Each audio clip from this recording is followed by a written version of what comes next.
Welcome to Heart and Hand, the Rangers podcast, the podcast that's a class above. This week on Heart and Hand, hands up who had 10 minutes in the referee to fuck his sweepstake.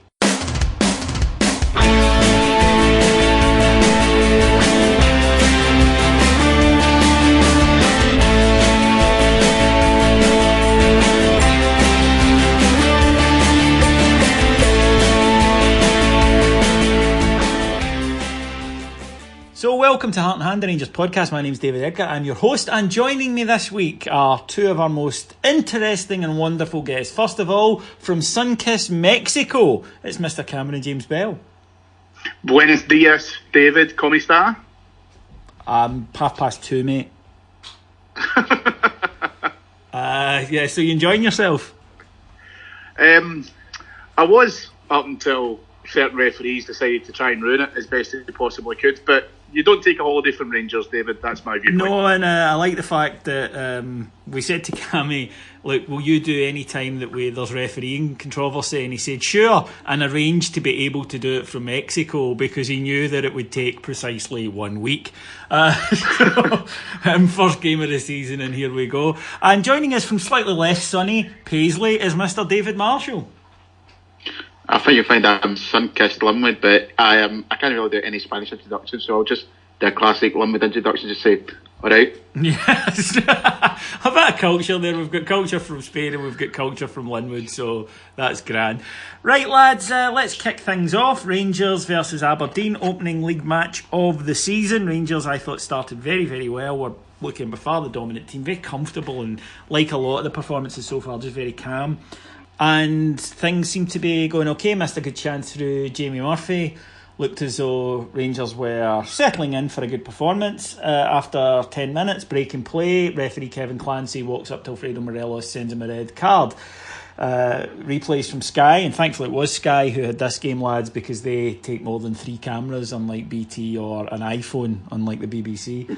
And they showed you an incident where Aberdeen's £900 million rated Scott McKenna bumps twice into Alfredo Morelos, a second catching him on the temple. Alfredo turns round, reacts, kind of kicks out as he's spinning round to him.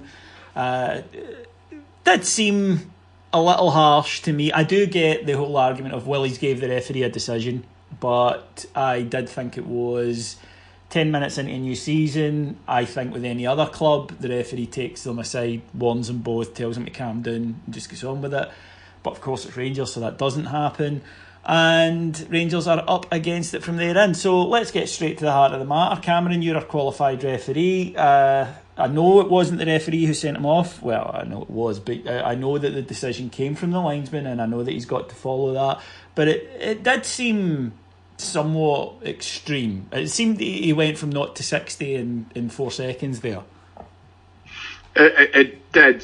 I think you've got to probably, because I know that there's been a lot of chat that how do you see the first offence, which is the barge, and not the second offence. And I think the easiest way to be able to say that is a kick's easier to see than a dig with your shoulder. And you see things like that happening at corners all the time, whereas you don't see, guys kicking each other. I'd hate to say it. It's probably the right decision in my eyes, because I know that people have said Morelos makes it easy for the referee. I think Rangers make it easy for referees to give decisions like that against us, and I know we'll kind of expand on that later. But it's as you say, the first opening 10 minutes of the game, I've used this phrase before, but the classic referee get out is actually a booking to both players and a screw the nut. And I genuinely think we could have been talking about that to say, do you think it's right to book both players within the first 10 minutes of a league opener? But sadly, we're not even down that road. We are talking about a dismissal. So obviously the conversation between the linesman and the referee, the linesman will just be turning around to him and saying, he kicked out at him. Okay, he kicked out at him. Yeah, he kicked out at him. Okay, then it's a dismissal. I think my problem with it, Cammy, is... Yeah, I think my problem with it, we saw very similar at St Johnstone last season when the guy, I think it was Chris Miller, kicked out at David Bates, got a yellow card. and they were 4-1 down. There was 10 minutes left, and it was quite clearly a sympathy vote from the ref. And we saw another one, David Bates against Falkirk. For some reason, the Ginger Maldini was the guy who seemed to get it, got punched in the balls by a Falkirk player, and again they were getting beat. The ref, sympathy vote, yellow card. And that's why the argument of it's only 10 minutes into the season, I think, does have some validity. Because normally, you're right, I think that we would say, no, it doesn't matter, the rules are the rules and they should be imposed at any point, shouldn't matter the game, but it does. We go back to the Howard Webb World Cup, where he kept Nigel de Jong on the park, because it was a World Cup, even though it was a red card. And therefore, I do think, I really do believe, possibly wrongly, I do believe, David, that any other clubs playing in that fixture, the referee takes both of them aside, says, cut out the nonsense, I'm watching you both. And maybe does, as Cammy says, issue 2 yellow cards. I think it does go back to the fact that with us, we're refereed differently, and certain players get reputations. We all know that Alfredo Morelos, pretty much since he arrived, has been targeted by the media as a hothead and whatnot. And I think you saw the results of that. I think so as well. I think you talk about if it was any other team, the result would have been different. I think as well, my first thought when I saw it was that if that was any other Rangers player, maybe apart from Ryan Jack, I don't know if it would have been the same result as well. You seen later on in the game when Devlin squared up to Arfield and literally grabbed him by the collar, and the referee on that occasion decided to book both the players. If it was any other player other than Alfredo Morelos, I don't know if he was getting sent off. Obviously, this was something that Aberdeen had in mind, because McKenna isn't just bumping into him to be an arsehole. He's doing it precisely to target Morelos and try and get a reaction out of him. It's also something he's been told to do before the game. I'm going to argue a point with Cammy there. He's talking about how did the linesman see the kick out and not the barge initially, saying it's easier to see the kick out. I'd agree with that to an extent if it was in a different situation, but this was one, it was in the middle of the park, clear no for play, not too far away from the linesman. I cannot buy that he saw the kick and didn't see the barge. Your problem with that though, David, is I think the referee, if you're discussing that scenario, the referee probably asks, why did he kick him? And I think the linesman then says he did it unprovoked, in which case that suggests to me that he's not seen him. So in other words, it's not as if the two of them have had a go at each other and Morelos has booted him. I think what's happened is that the linesman has seen the kick. I think the referee has said, what for? Like, what did he kick him for? The linesman said, for nothing, there was no provocation. And then as a result of that, he's then dismissed the red. Surely though, Cammy, common sense tells you didn't just turn around and kick him for no reason. Well, that's what I was about to say. Even with the most inept of referees, I don't believe that anyone actually believes a player has just ran on the park and within the opening period of the game decides just to turn around and boot an opponent for no reason. Fair enough if the guy's been at him for 80 minutes and been jostling him and pushing him and harassing him for the entire game and then just out of pure frustration, fair enough. But I think that was pretty much the first thing that Morelos did. I think that was his first interaction in the game, because I don't think he had very much involvement at all in the Murphy chance. It's just bizarre to me, but it does make sense that the linesman probably hasn't seen the initial contact because it's far more subtle, and that's what's cost him. And that, I don't think it's that subtle, Cammy. I don't think it's either. Okay, well, what I would say back to you then is, do you think if he barges him back, do you think play's even stopped? No. So there you go then. That's why it's more subtle. Well, because I mean, I do get the argument. I do get the argument, Cammy, that he's gave the ref a decision, and I know some people don't like that, but it is a fact. There is a slight kick out. There's no doubt about it. It's just the frustration at incidents we can name off the top of our heads that go differently, and I think that's where people get upset and feel the Rangers are refereed differently. So moving on in the game then, Rangers I think in the first half are brilliant. Play a 4-3-2 rather than going to a 4-5, which a lot of teams would do, or a 4-4-1, which a lot of teams would do. We stuck to a 4-3-2 and Aberdeen just couldn't get wide. It let us keep our pressing going, and Rangers create another chance. Josh Windass, after a stramash, is about to put the ball into an empty net, gets pulled back by Dominic Ball. It's a penalty. Even the Aberdeen management team agreed with that, and for some reason, and I will need this one explained to me, boys, you're both qualified referees, David, why is it not a red card? Now, we know that the rule is different these days. It's not an automatic red card. If Dominic Ball had slid in to tackle him, for example, and just hadn't got the ball, then it wouldn't be a red card. We understand that. But I believe, and you guys can clear this up for me, I believe the rule is if you make no attempt to play the ball, i.e.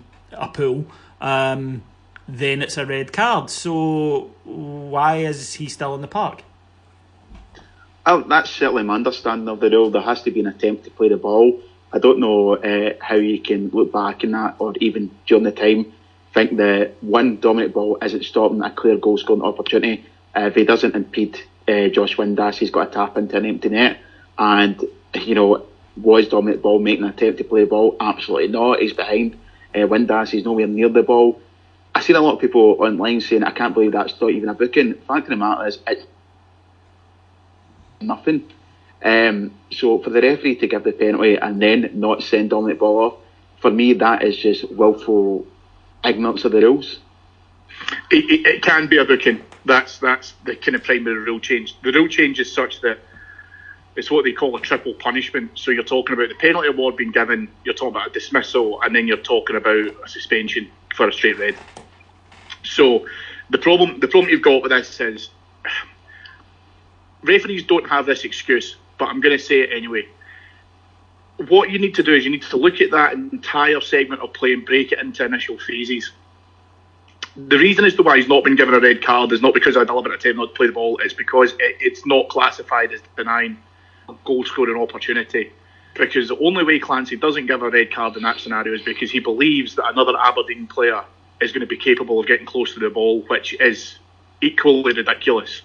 Because, exactly as David's just said there, Ball is behind him, which is why he has to impede him in the first instance. So that's segment one. That is a penalty. So at that stage, what you then have to do is you've awarded the penalty, and within real time, you have to make a decision as to whether or not, based on the situation and position of the other players, is it going to be the denying of a clear goal scoring opportunity. Now, again, David hit the nail right in the head. It's an empty net. If you look at the Aberdeen goalkeeper, he is nowhere near in front of Windass.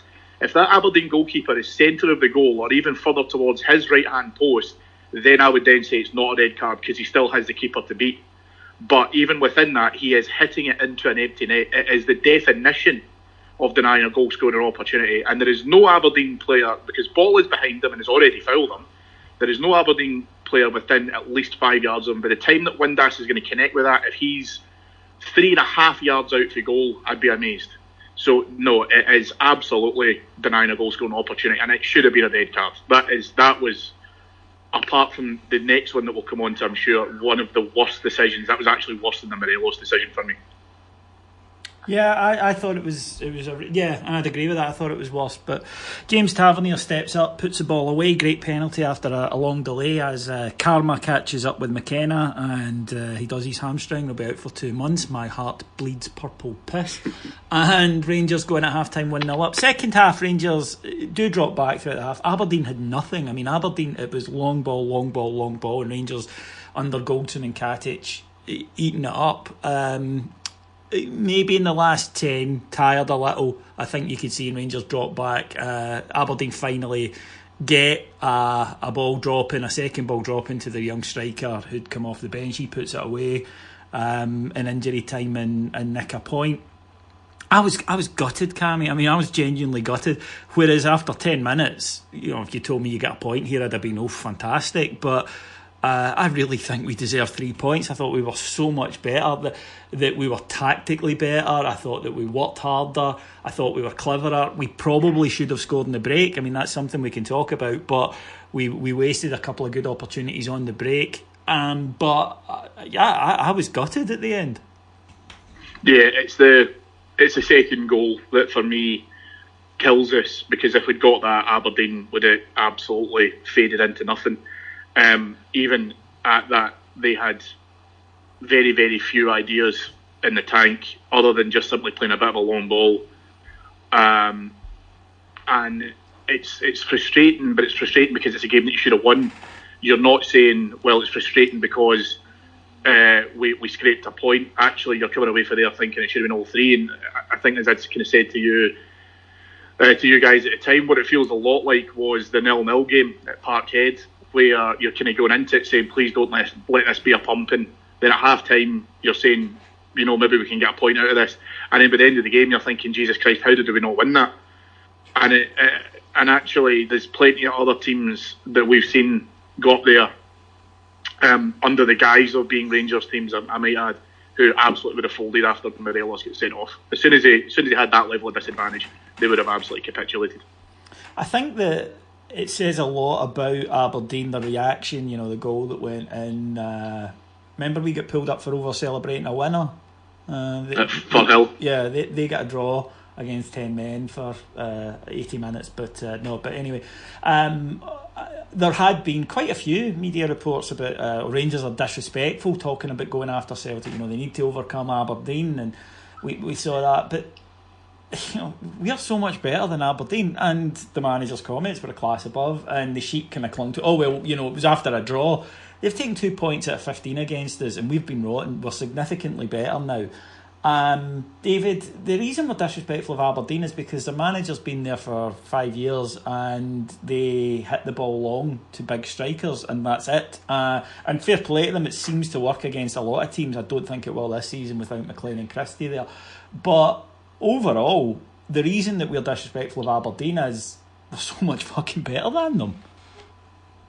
I know, we're disrespectful to Aberdeen. I'm so fucking what? They're Aberdeen.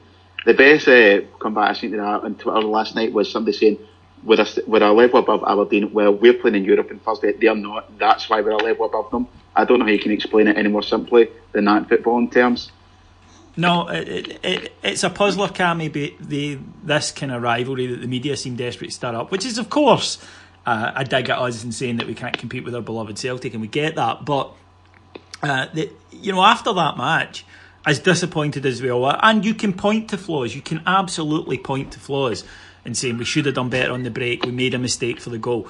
But there was organisation, there was fight, there was spirit, there was determination.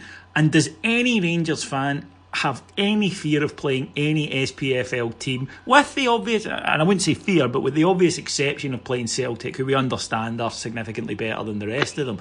After that, this is the so-called second best team in Scotland. Rangers have every right to think, we're going to pump everybody else. Well, you're talking about playing 90 minutes, virtually 87 minutes, I beg your pardon, with a spare man. You've finished second for the last 4 years. One of your players does an absolute hatchet job on an opponent who at that point is running the show. And for some reason, the conversation doesn't seem to be, well, why didn't Aberdeen beat Rangers by, a clear goal, 2 goals, 3 goals? No, it seems to be when Gerrard comes out, and there's no denying. No one wants to turn around and say Rangers look better, even though it's the most obvious thing to anyone who's able to do a comparable of this season and last. Rangers look better. They had to sort out their defence, have sorted out their defence, and they kept a clean sheet for, the vast majority of that game. Weathered the storm in terms of a continual attack from Aberdeen, but created chances and should have won the game, and that's my opinion. We should have won the game. The frustration that we feel is actually that does feel like 2 points dropped. However, that's also with a man advantage that Aberdeen have against us. So it's not surprising to see this while Steven Gerrard comes out, because I think we're a ball hair away from Gerrard saying or being accused of saying, this league's a backwater, the talent level isn't as good, he's the crown, some pish like that. I can guarantee you that will come out at some point this season of a complete misinterpretation of what Gerrard's actually saying. It's a common theme with Rangers managers that any of them coming in, we had Mark Warburton, he comes in here and he tells us this. Pedro was the same. Pedro got it really badly.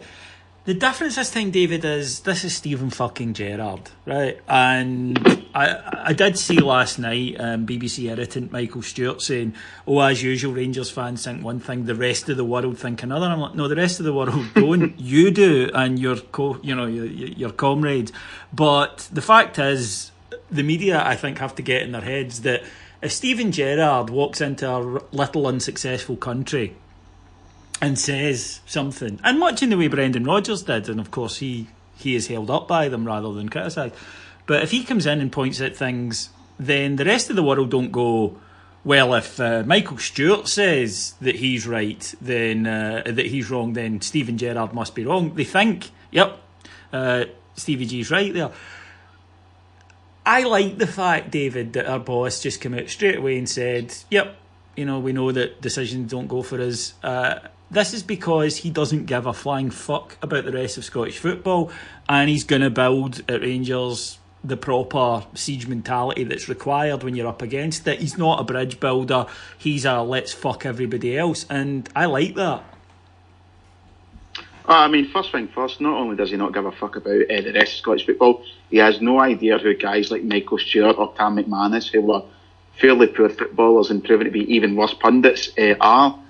You talk about guys in the past as well, David. There's a healthy mix in Scotland of English xenophobia, which is the acceptable face of bigotry and hatred in Scotland, and a hatred of Rangers. It was perfectly exhibited when Mark Warburton was here, when he was saying that the Kilmarnock pitch wasn't up to stuff, and he was lambasted for it, saying, this English guy come up here telling us what's what in Scottish football. 12 months later, Rodgers says the same thing. He's like, then as always, right, we really should listen to this guy. Is plastic pitch is really what we need in the top flight. Gerrard, the difference between Gerrard and who we've had in the past is that Gerrard's above it all. He won't let it get to him. He'll concentrate on Rangers. He knows the bullshit is out there. Look at when he's doing his press conferences. You've got these fucking idiots in the mainstream media now, with their crappy questions, try to get something out of him. And Gerrard's just batting away. Look at the Capitals one in the middle of the week. That's a perfect example. Steven Gerrard's just above it all, and he's frankly better than all these people. Yeah. The spin I would put on that is, if Derek McInnes is the best Scottish manager in the country, which they're alluding to because, again, finishing second 4 years in a row on some sort of same platform as Rangers, etc., etc., why were his principal tactics for one of his centre-halves to bait a Rangers player into a dismissal and for one of his subs to come on and basically remove the guy who was Rangers' best player? That's what he is. That was hammer throwing manager. Yesterday, that was tactically the two things that Derek McInnes got. That's what he is, Cammy. He's a long ball merchant. He's a big guy, set pieces, chuck some hammers guy. It's funny actually because after the match, the interviews, Steven Gerrard, how do you feel? Gutted. Thought my team did really well. Derek McInnes, delighted. And I thought, thank fuck we dodged that bullet, because the guy is a loser and not what Rangers need.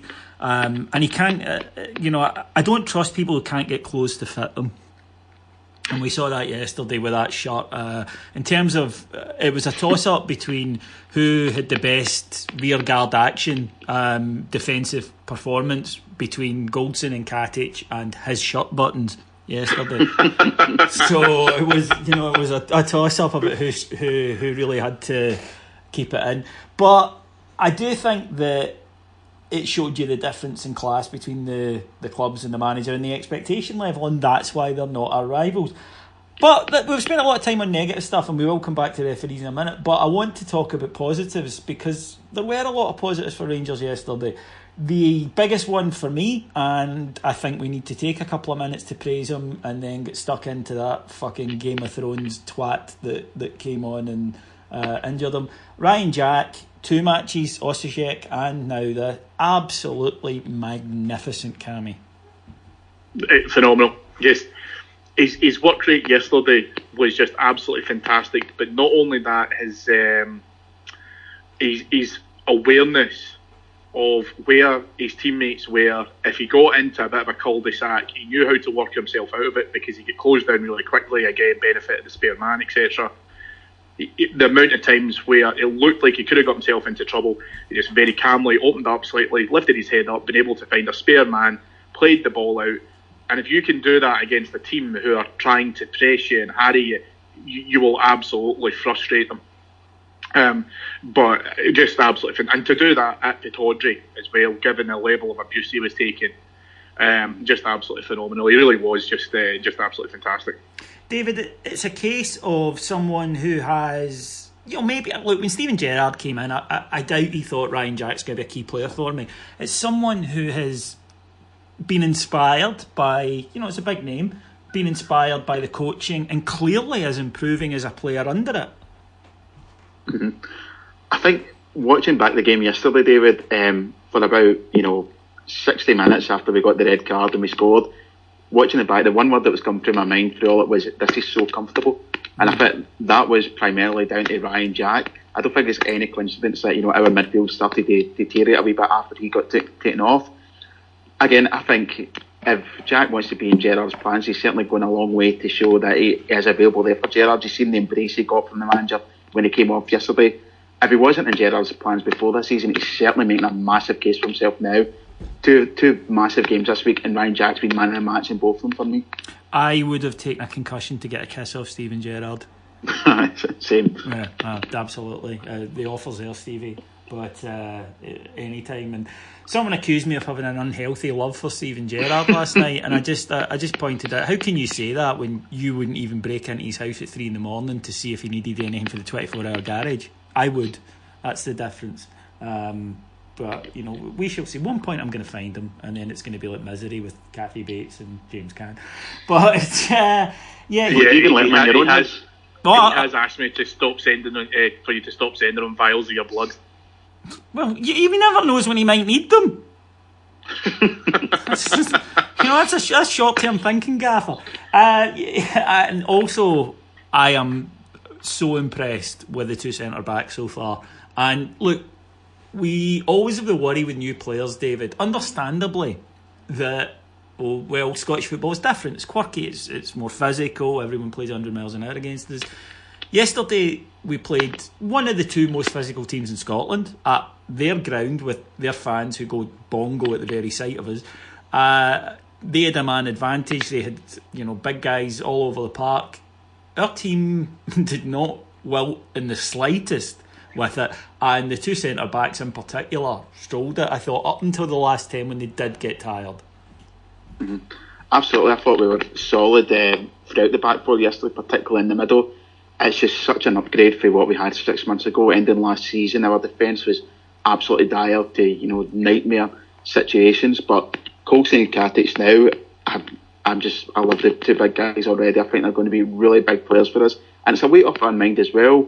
I think if nothing else, I think there's still some winners from the support about going forward, but there's absolutely very little in terms of defensive nature. And you think, back to the end of last season, if we were to say that we've got no worries in the defence, that would have been, unthinkable at that point. It's been such an improvement so far, and Goulson and Katic, looks like they're going to be a really strong partnership in there for us. So, Cammy, referees, before we move off this match onto other events, the manager has come out to basically Rangers don't get decisions, which is true, and we've, you just need to listen back to this show and you'll hear a litany of them.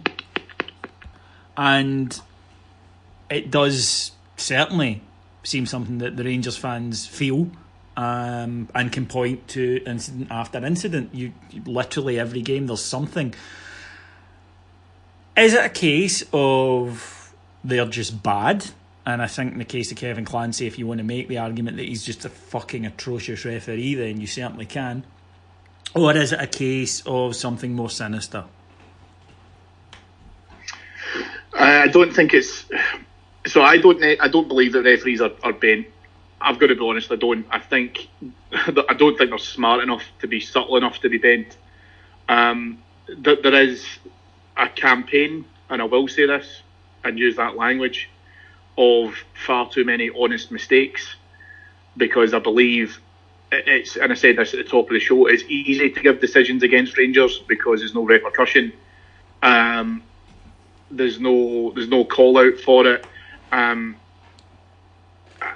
and again alluded to this previously. The May assault. Sorry, it wasn't even a tackle.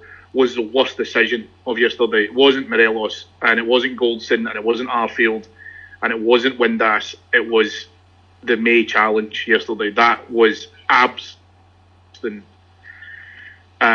Shouldn't referees know? Right, speaking as, shouldn't referees know in terms of homework that there's a history between those two? He's done him. He's gone to do him. That's a premeditated one. You can do, yeah, absolutely, yeah. You can do, and you've seen cases of that in the past. But when you look at that challenge, and you've got to remember that wasn't even a free kick. So no. When you look at that, there's an element to this where if we had lost yesterday, and let's remove the penalty and let's remove the red card, that decision would have absolutely have changed the game for us. It could possibly have further repercussions for us, and I think it's bizarre that you're saying to a referee you haven't given a free kick for a player who's been hospitalised. How can you make that statement? And that to me is just absolutely bizarre. I think it's ineptitude. I think it is complacency. I think Rangers should, in some manner, start to build a case now in terms of where this sits, because I don't believe things like this even themselves out. You can say that certain players do have a bit of needle against each other, which obviously they too do. The problem is you can't say to them before the start of the game, take it easy the two of you, because that's not what a referee's there to do. But if you see something like that, you have to then turn around and go, that's absolutely intentional. 100% intentional. So as a result of that, that's where you then have to start making decisions. And that for me is where May should have been sent off yesterday. That was absolutely intentional. It certainly would come under reckless, David. I mean, he's done him. He's ran 20 yards, full pelt, and then just leapt right into him. I mean, I never watched the game live, obviously, because I was away doing other duties in Forfar, but watched it back today, and I watched the highlights last night, and I heard it was a bad one, but see, when I actually saw it, I was jaw dropped on the floor. As you said, he's taken a running start at him, he's jumped up, and I'd say he's led with the elbow as well. He's done exactly what he's doing, went right into the back of Jack. I mean, that's dangerous. That's going out to, injure a fellow pro. That could have been, anything, a concussion, a broken neck. The height he gets to get that far up in Jack's body is incredible. There's nothing else. I don't know how any referee can look at that and think that that's anything but a player try to hurt a fellow pro. And for Clancy to take no action with it is just astounding. It really is. It's baffling to me. He also didn't. You've also got to remember as well, and certainly no instance comes to my mind, at least. And please correct me if I'm wrong. I don't think May did that to anyone else.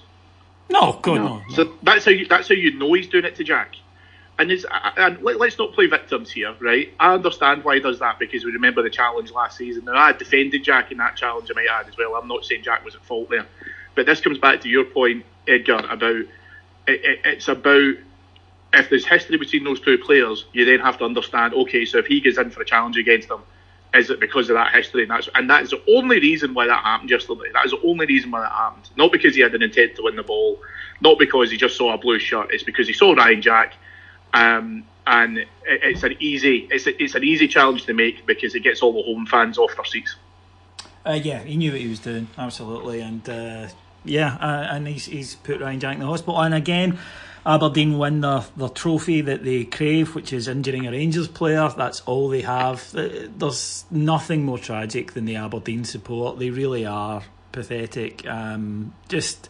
They remind me a wee bit of the track and field arcade game, that they're just a relic from the 80s, and it's just something that 30 years ago had a point that now doesn't. In Scotland, though, your punishment for that as a referee is to be demoted for a week, maybe 2 weeks or whatever.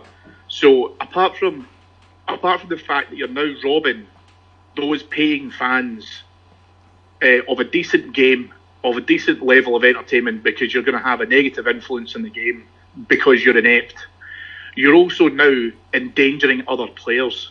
Because you want some guy who maybe plays part-time, depending on how low down you go, who plays part-time to end up having to miss his work because the referee hasn't punished the guy who's come right through the back of him and potentially broken his collarbone.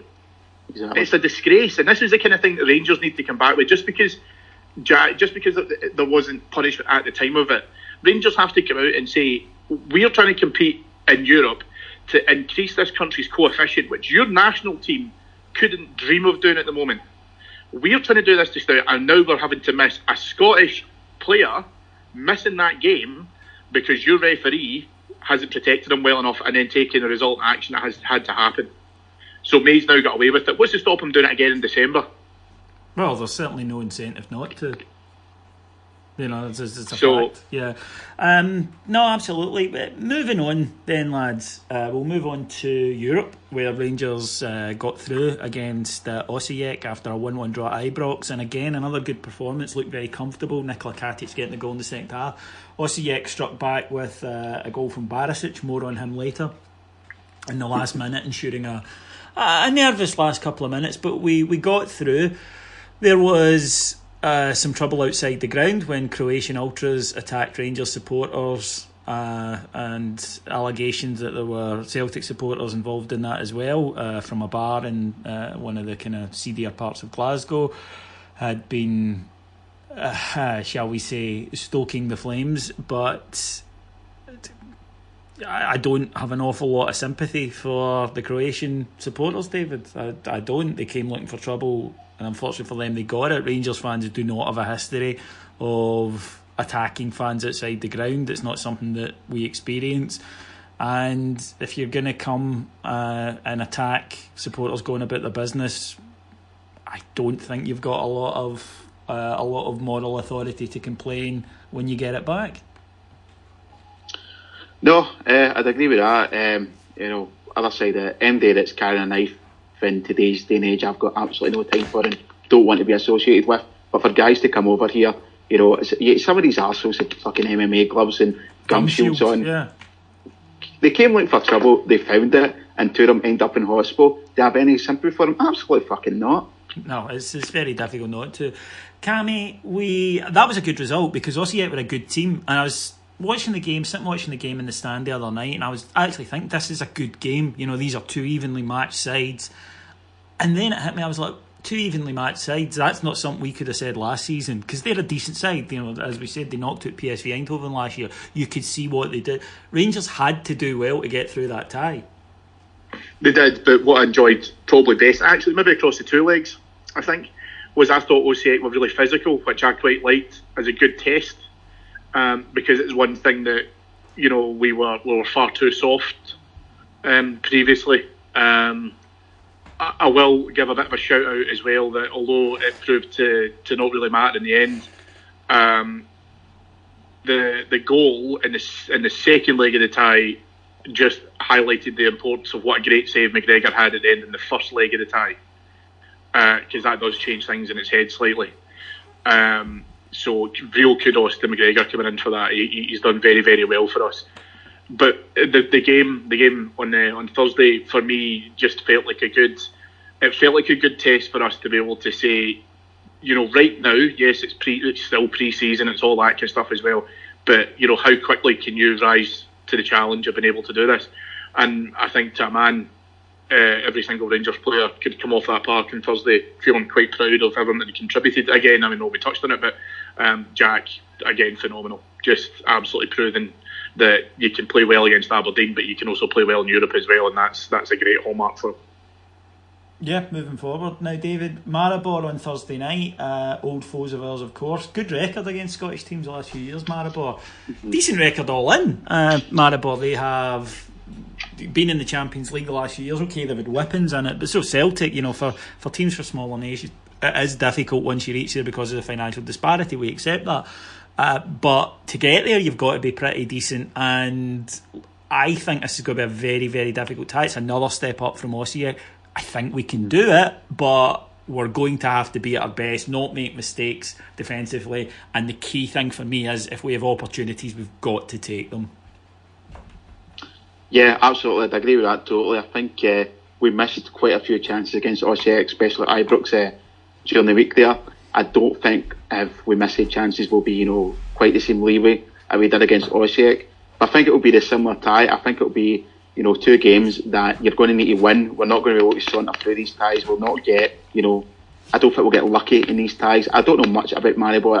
I've not watched them since we last played them. But again, as you said, they've got to this point, so there is a level of quality there. I think the good thing is, though, David, as you say, though, we're looking at this now, it's a winnable tie, and not only that, no, we're looking ahead to if we get through to the next round as well. There's a light at the end of the tunnel where it's a real possibility that we've got a great chance of getting through the group stages. Yeah, well, we absolutely do. The draw for the next round would be AFA of Russia. the club not that long in existence, and their first manager was a certain Andrei Kanchelskis. So there's a wee bit of a Rangers connection. So Andy will be popping up, I dare say, if we get through. And if it's AFA or our old foes progress, which kind of feels like destiny, Cammy, but we do have to not look too far ahead, because this tie is no gimme. It's not, and as bizarre as this may sound, I think Maribor are a tougher test than Progress would be now. Yeah, well, yeah. Both Progress are AFA, but yes, I would agree with that. I think Maribor are a better side than both of us.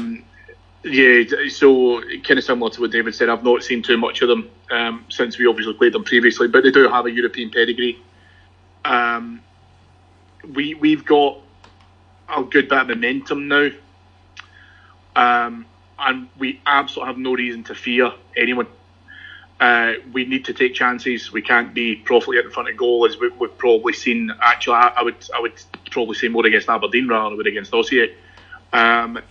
Finish off some of those chances and that's it. But then with the way how the fixture schedule's then kind of coming out as well, doing that now helps, because if we are coming back either from Luxembourg or Russia not long before we play our friends at the other side of the city, then you really want the home game to finish the tie as much as you possibly can. So if we can get past Maribor, it will be because we've taken chances. If we continue doing that, and we can finish that next group, or sorry, that next tie at home, so the second leg's a bit of a gimme, that is the ideal situation. That's a perfect scenario.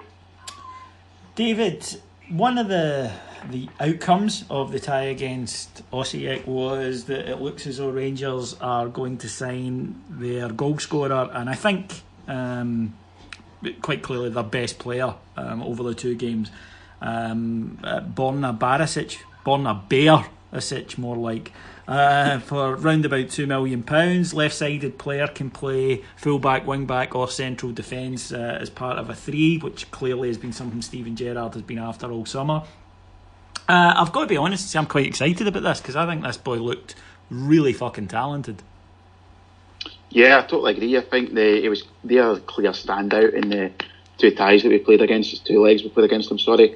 I think, I'm quite excited with not just it happening, but just the pace it's happened as well. I think after Thursday there was talk about us going to make a move from, but I put it down to just standard paper talk, putting two to two together.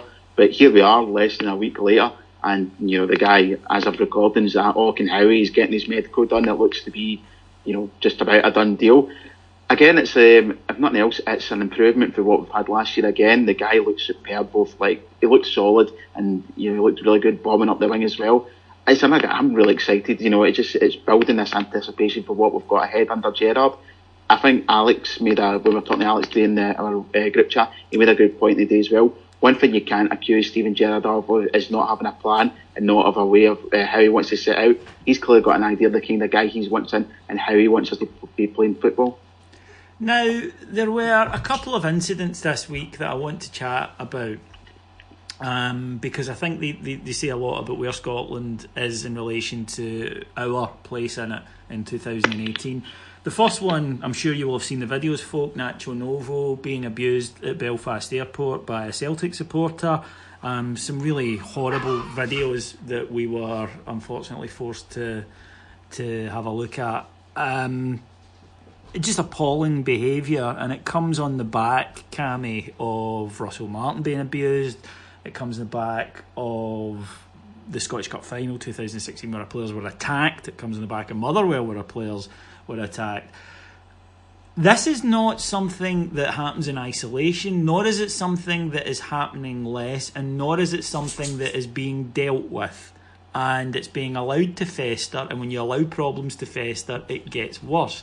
And while we have a situation where the ruling classes in this country and the chattering classes in this country will, if certain people or certain groups are in any way attacked, even verbally, then they will round up a posse and get their rope ready for a lynching.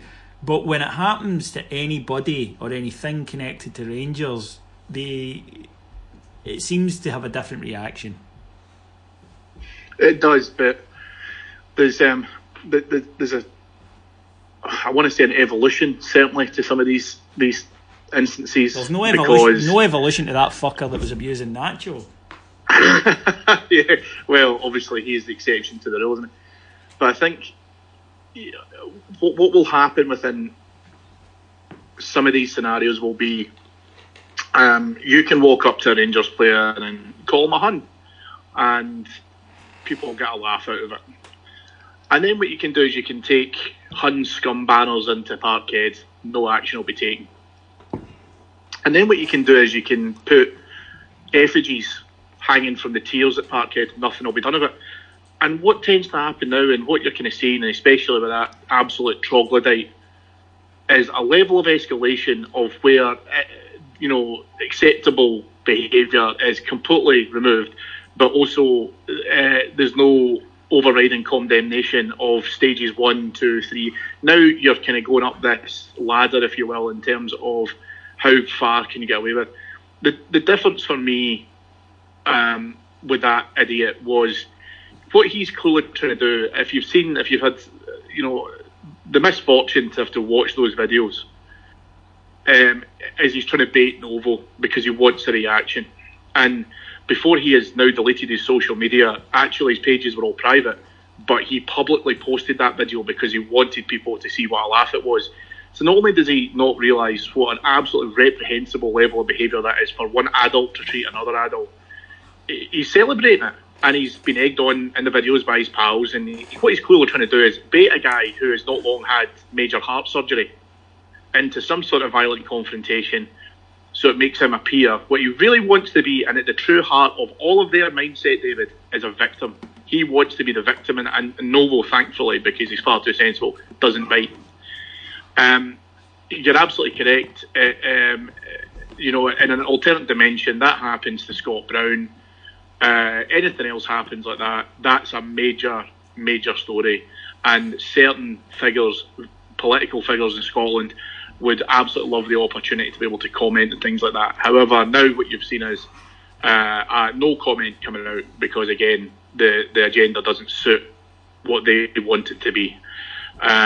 It's disgusting. And the reason why I say this, and why I kind of get a little bit on my soapbox about it, is because if I went up to a Celtic player and said, "You know what, mate, I hope you die in your sleep," I genuinely don't think half the guys I talk to on this podcast, of the people who listen to this podcast, would want me anywhere near it, because that is absolutely disgusting behaviour.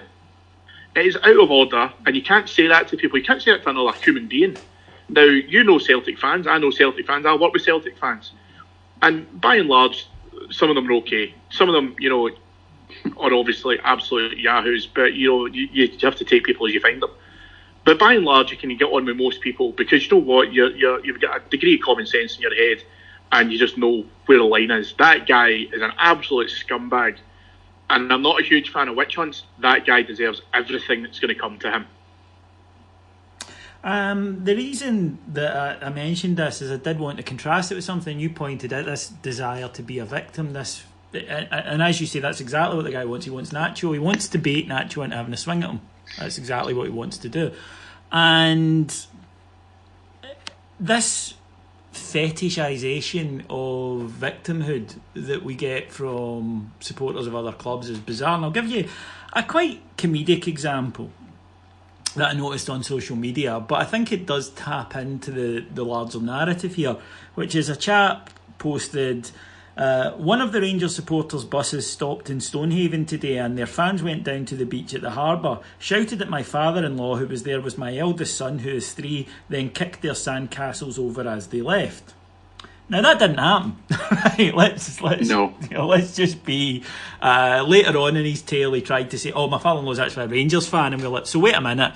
The Rangers fans walked down. This guy probably went, "Good luck today. Hope we win." And our fans went and kicked over their sandcastles. No, it didn't happen. But it's part of this making things up, making us look like the bad guys. Lying, telling nonsense stories, and it's this revelling in victimhood, David, and at the same time they want to simultaneously get it right up us and paint us as, you know, user skin and your club doesn't exist and all that shit. Whereas at the same time they're desperate to be the victims of big bad Rangers. It's not a consistent position. Look at Thursday, David, when the stuff about the troubles around Ibrox happened, and if you look at all the Celtic fans or whoever else, people who don't like Rangers posting on Twitter saying, haha, look at all these Huns getting a doing. And then when it came out that it was actually quite the opposite, it was like, oh, it's a disgrace, these Rangers fans fighting in the streets again, Scotland, shame. Yeah. It's like, well, you weren't so against football violence half an hour ago when you thought that it was innocent Rangers fans wanting to the game getting a head kicked in.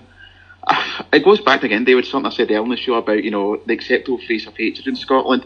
You can say anything you want or hate as many Rangers fans you want because we're X, we're the boogeyman, we're this big, bad, horrible thing. Rangers fans aren't nice people, we're horrible bastards, apparently.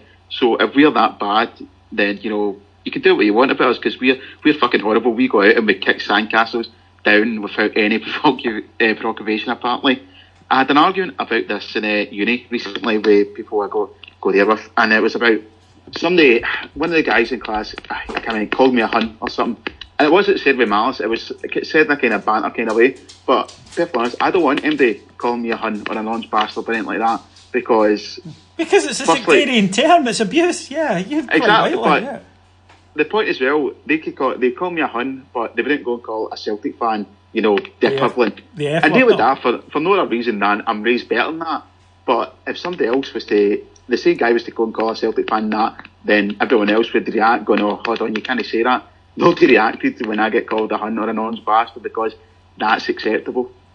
Yeah, but that's it in a nutshell. It's the acceptable face of bigotry, and it's just bizarre. I think it's a strange way. These are strange ways for grown-ups to behave, and I don't understand it. But it's part of dehumanising us, as you say, making us into just a faceless mass that you can say anything you want about. That's exactly what the plan is. And well done to us for not accepting it. I don't think we should take it, but it does tie into why the manager is building this kind of, well, fuck everybody else, because that's exactly how you counter it. Okay, folks, thank you very much for listening to us then on the show. Now, Heart and Hand Extra will be back this week on Friday because we'll wait. It's usually a Thursday show, as you know, but we're playing on Thursday. So we'll wait and see how we got on and then preview the St Mirren match. If you have enjoyed listening to us, please check out our Patreon site. We've got over 3,000 subscribers on there now. And if you like this show, you will absolutely love it. And it's just $1.99 per month. So go to patreon.com/Heart and Hand to check it out. I guarantee if you go on there, you will find something you like. There's already something like 750 hours in the archive, so plenty of listening. And if you get annoyed at the Scottish media, and why wouldn't you, don't listen to it. You do have an alternative. So just time then to thank our executive producers in London, Mr. Knightley and Mr. Paul Miles, and to thank my two wonderful guests today. First of all, Mr. Cameron and James Bell. Thank you, boys. I'm off back to the Sun Lounger. I was going to say go and eat some Mexican food, but over there it's probably just called food. Yeah. And in that heat you probably don't want your arse going 10 to the dozen after a particularly spicy burrito. And in Linwood, I was going to say to David, go and eat a fish supper. Yeah, thanks very much, Jen. It's been a pleasure. I'm on my way back to my bottle of Mad Dog. On that note, we'll leave you. We'll be back on Friday. Thank you very much for listening. Until we talk again, take care. Cheers. Bye.